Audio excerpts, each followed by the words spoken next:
Jalen and Jacoby is presented by Crown Royal Regal Apple. He is Jalen Rose. I am David Jacoby. We are Jalen and Jacoby. What exactly is it that we do, Mr. Anthony Rose?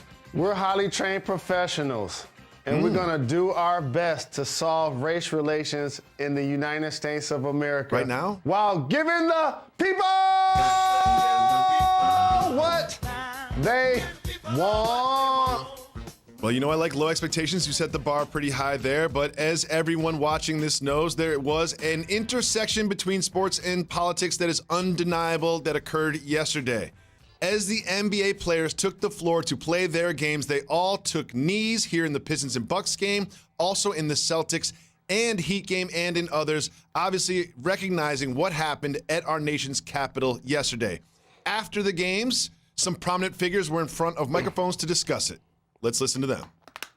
You know, it basically proves the point about a privileged life, you know, in a lot of ways. You know, I'll say it because I don't think a lot of people want to. Could you imagine today if those were all Black people storming the Capitol and what would have happened?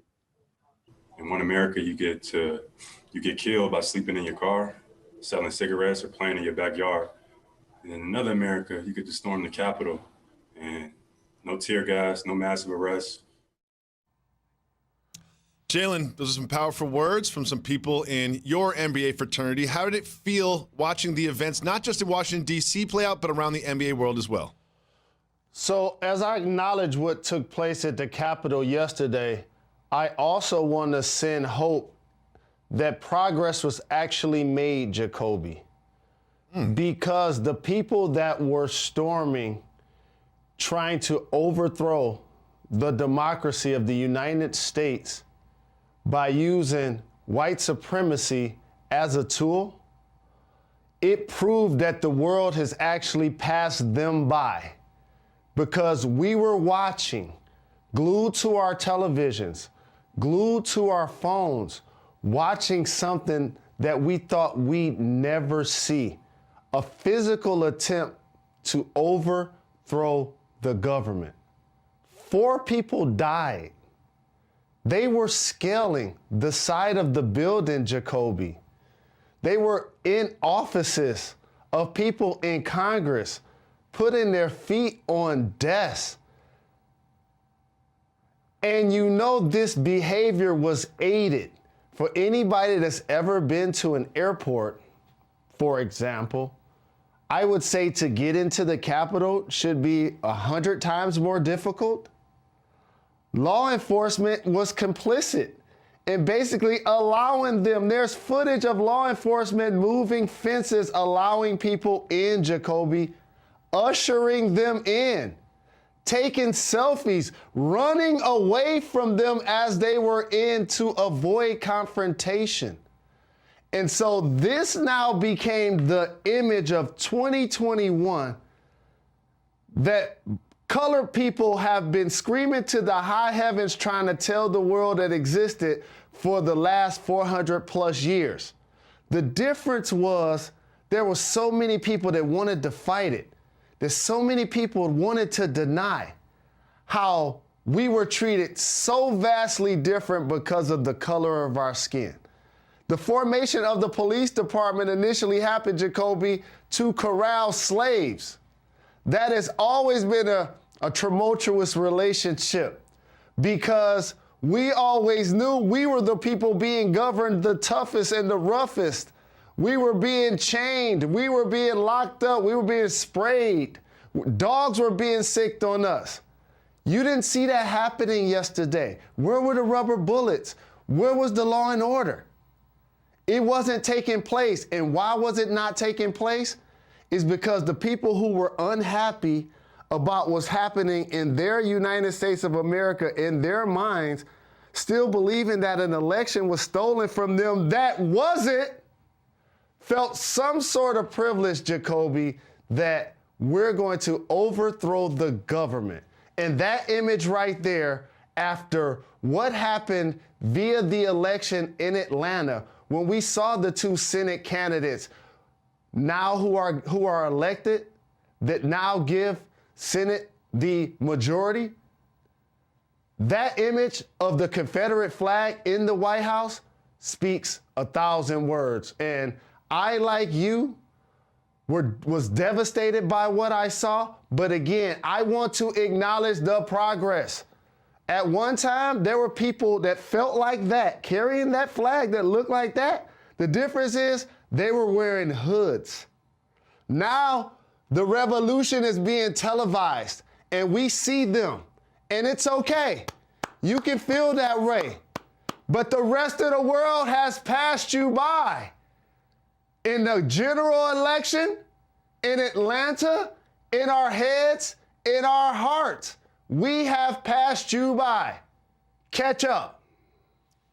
Very well put. Strong words from you, Jalen. And before I move on to my thoughts, I just want to just commend all of the people in the NBA world, because we all, yesterday afternoon, no matter where you were, you watched these images on your phones, on your television screens, and it's just jarring. It's shocking. It's wild. And the idea that these men and women in the NBA circles came together and decided, you know what, we're going to express ourselves. We're going to play. And then after playing a basketball game, have to face microphones and questions about these very difficult issues to speak about, and do so powerfully and eloquently. I want to commend them first. And I also want to say that this isn't new. Jalen, we've been doing this show for 10 years, and the intersection of sports and politics comes up over and over and over again. Yep. And it really, really spiked this summer. And a lot of that had to do not just with the general systemic racism, but something that you spoke about, the treatment of black and brown people from the hands of law enforcement.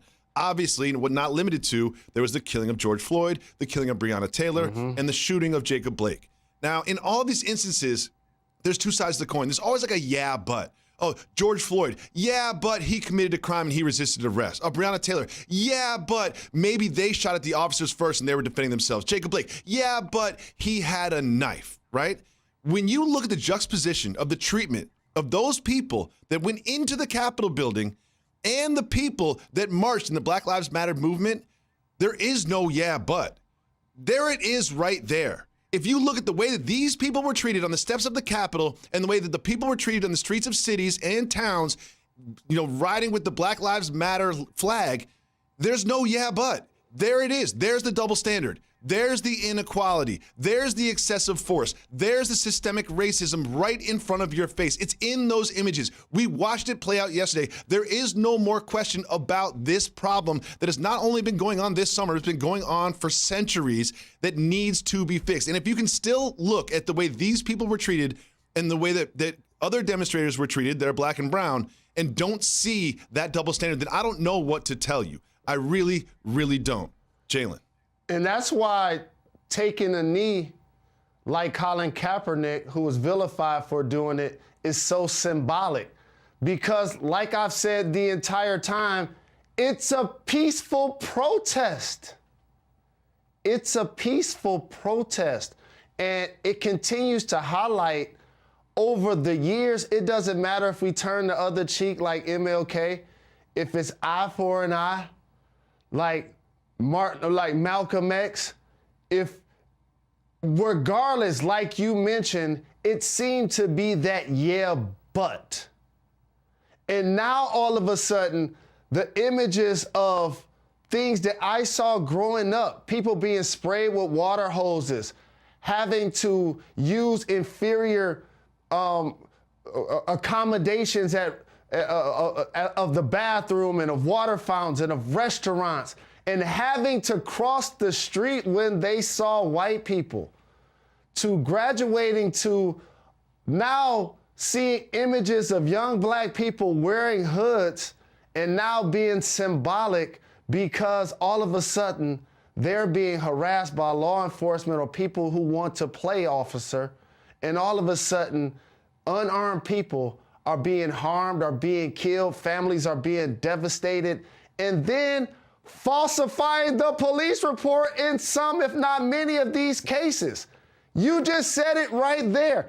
You're an officer, you're in the Capitol, and somebody who broke into the Capitol broke the window. You have your colleagues' guns drawn. 4 people have died, and they taking selfies? And again, this is where I keep stressing. This is where the revolution gets televised. This is white Americans unhappy with great glory. It's something that we have felt for so very long. We were promised 40 acres and a mule. We didn't get that. We didn't get that. And so I just hope now, while there is going to be policy change, I hope, and I do want student debt to be forgiven. I do want the education dynamics of suburban and urban to be even. I do want safe policing. And as much as I want all of those policy changes, Jacoby, the other thing I really want for people of color is some legitimate form of reparations. I think that would be the game-changing thing that the United States of America can do for people that look like me to help build this country on our backs for free. That would then really propel the dynamics in our society and show us that the America that we love and are taxpaying citizens of really value us in some way. I also think it's important to note that the acknowledgement of the electoral votes for President-elect Biden that they tried to disrupt, that they did disrupt, did end up happening and was confirmed, and democracy will move on, hopefully, peacefully. We will also move on. We've got lots of NBA action, NFL action to get you ready for. We'll be back right after this. You're watching Jalen and Jacoby, presented by Crown Royal Regal Apple.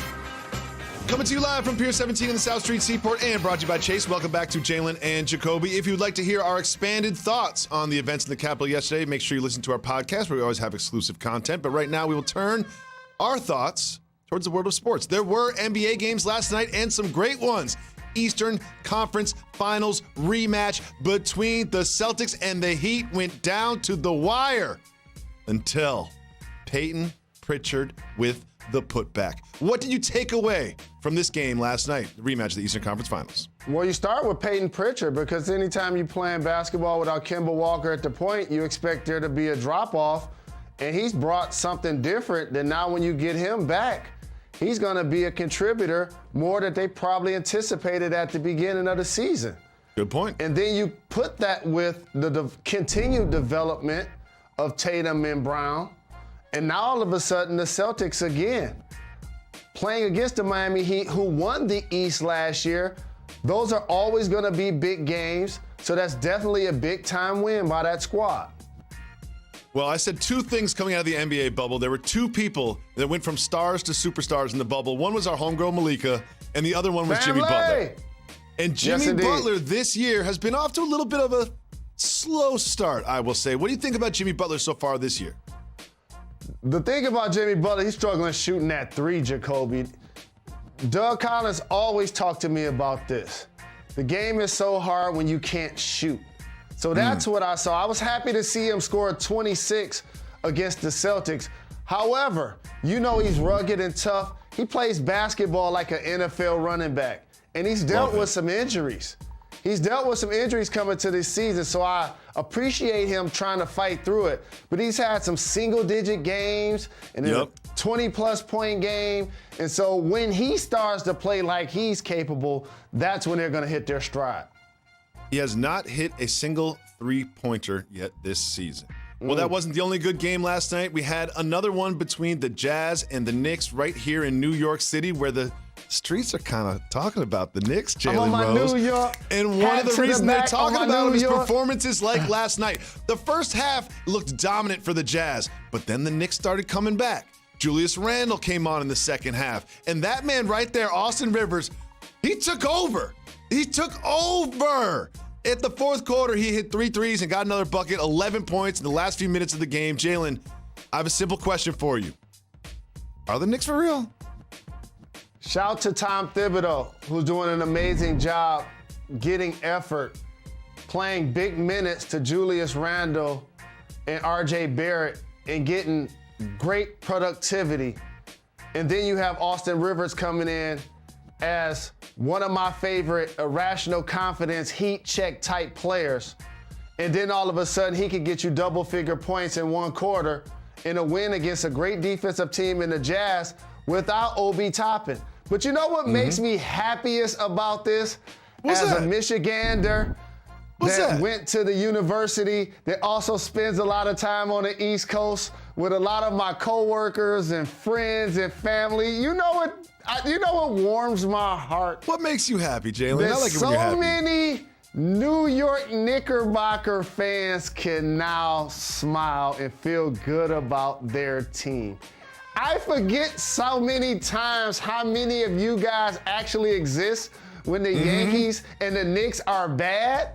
But when you guys are good, If it wasn't the man. pandemic, if this wasn't the pandemic, you'd see a lot of Knicks hats, a lot of Knicks hoodies, a lot of people congregated outside of MSG on game day. But the pandemic won't even let us have this 3 weeks of success to celebrate.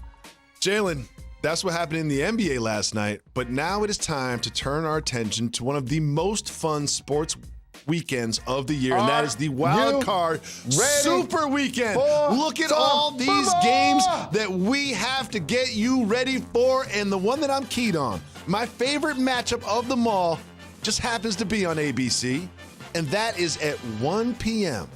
on Sunday between the Titans and the Ravens. These two teams have a history. What are you keying on for this matchup? Physical. They want to get physical. The Ravens want to run it. So do the Titans. You're going to see Lamar, who had over 1,000 yards rushing. You're going to see Dobbins. On the other side, you're going to see that guy right there, King Henry, Get off. playing all 3 downs. The last couple of games, not even catching out of the backfield. I guess you don't need to when you can rush for 2,000 yards. So the key is gonna be Ryan Tannehill. Is he gonna be better than most teams' quarterbacks like we talked about earlier in the year? Because when you start to look at squads around the league, it's like, when you throw his name out there, you be like, he ain't top 10. And then you're like, wait a minute, he's been a difference maker. So that's what I'm looking to see. Whose physicality in the run game pays off? And can Ryan Tannehill be a game changer in the playoffs like he was last season? See, Jalen, you watch a lot of football and you're intelligent. You understand that success on the ground is going to be the key to this. And we know that both these teams can run the ball, but can these teams stop the run? And when you look at the numbers, that will show you which way this game is going to go. Because when you look at their defenses, look, the Ravens are 8th in the league at stopping the run. The Titans, they're almost in the bottom 3rd. And rushing touchdowns, the Ravens are 4th in the league. Titans, bottom 3rd. 3rd down rush percentage, 2nd in the league for the Ravens. Titans, almost last in the league. Jalen, that is why I predict that it will be the Ravens that will literally run away with this one to start the slate on Sunday. And one thing I love about this game, Jalen Rose, I love drama. I love storylines. I love tension and conflict. And this game has some, because if you remember, it seems like it was like 3 months ago, but before they played in Baltimore, the Titans congregated on the logo of the Ravens. And you know who wasn't happy about that? Mr. Harbaugh came out to have a conversation with Malcolm Butler. And then Mr. Vrabel got involved. This is why I'm excited for this one. Not just all the action on the field, but these teams don't like each other. Division rivals. I've got the Ravens winning this one. Who do you got? Mouth football. And I'm riding with you. That was great teamwork. As I talked about the run game, you talked about the defense not being able to stop the run. So I agree with you. The Ravens are going to do a better job at it. They'll advance. Rob Gronkowski told us something about Tom Brady that's going to blow your mind. Make sure you stay tuned to hear that. You won't believe it. Loved watching Clippers Warriors last night, and there is the sequel tomorrow night, 10 p.m. on ESPN, Clippers Warriors. And guess what? Sunday at 1 p.m., we have the highlight of the Wild Card Weekend, Ravens Titans on ABC and ESPN. And then Monday, 8 p.m., the College Football Playoff National Championship game between Alabama and Ohio State. Welcome back to Jalen Jacoby. Jalen, Gronk was asked to tell a story about his quarterback, and he did not disappoint. I would just say going to a Kentucky Derby and seeing him take a shot and like just seeing his face after, like in disgust, like I'm putting this alcohol in my body, and takes a shot and just like, like, oh, how am I gonna throw next week? What was it a shot of? I think Fireball. Come on, Tom. Fireball goes down smooth. Like, that wasn't Bacardi 151 or overproof rum. Fireball's easy, Tom. I got something for you youngsters. That cinnamon whiskey hit different when you plus 40, dog. Trust me. I still love it, though. Jalen, we have some good news on this very strange day. I don't know if you've noticed, but the Michigan Wolverines basketball team hasn't lost a game yet. They're 10-0. How do you feel about that? I see you, Big Noob. Congratulations to the squad playing with effort, with leadership, with balance. We shooting the three, we getting points in the paint. I'm really excited about this season and what Juwan has done for the program. Multiple players contributing. Hail to the victors. Great job by the Michigan men's basketball team. We'll be back tomorrow on ESPN at 2 p.m.